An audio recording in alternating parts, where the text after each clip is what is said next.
Hi అండి. ఈరోజు నేను పిండొడియాల కూర అయితే వండుకుంటున్నానండి. ఈ పిండొడియాల కూర అంటే నాకు చాలా ఇష్టం అండి. మీలో ఎవరెవరికి ఇష్టమో కమెంట్ చేయండి. అమ్మ అయితే ఈరోజు అమ్మ వచ్చిందండి, పనస్తోనలు తెచ్చింది. ఈ పనస్తోనలు కొన్ని అయితే తినేసాం, ఇంకా కొద్దిగానే ఉన్నాయి. ఆవకాయ పచ్చడిని ఇంక ఉల్లి ముక్కల పచ్చడి పెట్టిందండి.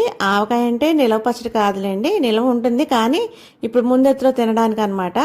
మా అమ్మాయి ఉల్లి ముక్కల పచ్చడి అడిగింది. మా పిన్నిగారు వాళ్ళు పెట్టుకుంటే ఇస్తే బాగుందని చెప్పి అడిగిందని చెప్పి ఇట్లా ఉల్లి ముక్కల పచ్చడి పెడుతున్నామండి. ఇంకా తను ఆఫీస్కి వెళ్తుంది కదా, తీసుకెళ్తుందిలే అని చెప్పి ఉల్లి ముక్కల పచ్చడి అయితే పెట్టామండి.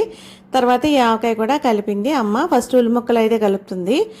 4 గ్లాసుల ముక్కలకి 1 గ్లాసు కారము, ఒక అర గ్లాసుకి తక్కువే వేసుకోండి, ఉప్పు కావాలంటే వేసుకోవచ్చు. ఆవపిండి మెంతిపిండి కూడా ఒక పావు గ్లాస్కి ఎక్కువ వేసుకుంటే సరిపోతుందండి. నూనె కావాల్సినంత వేసుకోవచ్చు. ఉప్పు ఎక్కువైతే ఏం చేయలేం కదండి, తక్కువైతే కావాలంటే మళ్ళీ చూసి వేసుకోవచ్చు. కానీ ఈ పచ్చడి అయితే కలిపేసి అమ్మ మర్చిపోయిన వెల్లుల్లిపాయల పేస్ట్ కూడా కొంచెం వేసిందండి. ఈ పచ్చడి కలిపేసి ఒక బాక్స్లోకి వేసేసుకొని మళ్ళీ అదే గిన్నెలో ఆవకాయ ముక్కలు కూడా వేసేసి కలిపిందండి. సేమ్ ఆవకాయ కొలత కూడా ఇంతేనండి. కాకపోతే ఎవరైనా గుజ్జు ఎక్కువ కావాలనుకున్న వాళ్ళు కొంచెం కారం అవి కూడా కొంచెం ఎక్కువ ఎక్కువ వేసుకోవాలి. మా ఇంట్లో ఒక్కొక్కసారి ముక్కలు తింటారు కదా అని గుజ్జు తక్కువ పెడితే అది గుజ్జు సరిపోదు, లేదంటే గుజ్జు ఎక్కువ పెడితే ఏది ఎక్కువ ఉంటే అదే అయితే మిగిలిపోతుందండి.